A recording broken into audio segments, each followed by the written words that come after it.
Mini olimpijada želi predstaviti olimpijski duh in vrednote, ki jih olimpizem predstavlja. Pripravili smo 10 poligončkov, kjer gostimo 10 oddelkov osnovnih šol in to ponovimo še potem v dopoldanskem času še enkrat, tako da gostimo kar 450 otrok. Na tem slekšanju se moraš gledati naprej, hoditi ravno in če rabiš pomoč, pa se lahko držiš tudi. 3 stvari, da gledajo naprej, da imajo roke nad sabo, pa da imajo noge rahlo pokrčene. In pol v bistvu samo lovijo ravnotežje z rokami, pa pač vaja dela mojstra.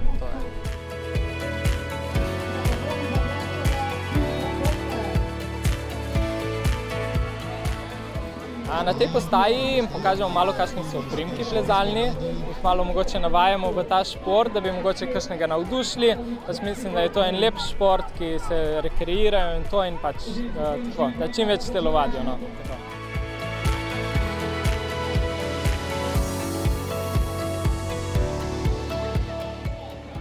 Odvisno, nekateri so kar talentirani, mislim, da zdržijo okoli največ pol minute, tako ja, katerem res ratuje.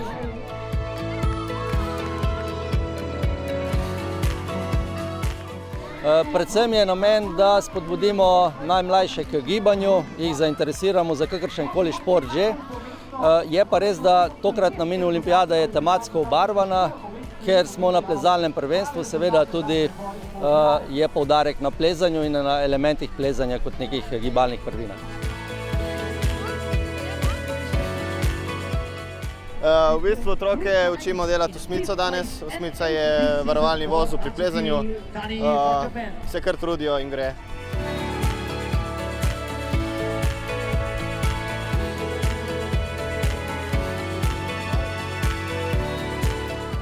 Na tej postaji predstavimo plezalno opremo, od čelade, ki jo uporabljamo v naravnih plezališčih, pa potem plezalni pas, plezalna vrv, kompleti, ki jih uporabljamo za se varovati, varovala in plezalke. Obutev, ki so ena glavnih kosov opreme, še posebej, če ne plezamo na vrv in plezamo samo na balvanski steni.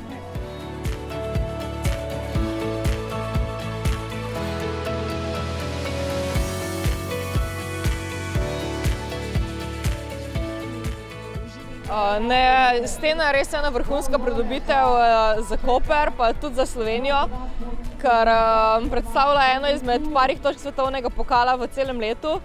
In tekmovanja na odprtem imajo sploh neko posebno noto, lahko tudi pride več gledalcev, nekako boljše vzdušje se ustvari.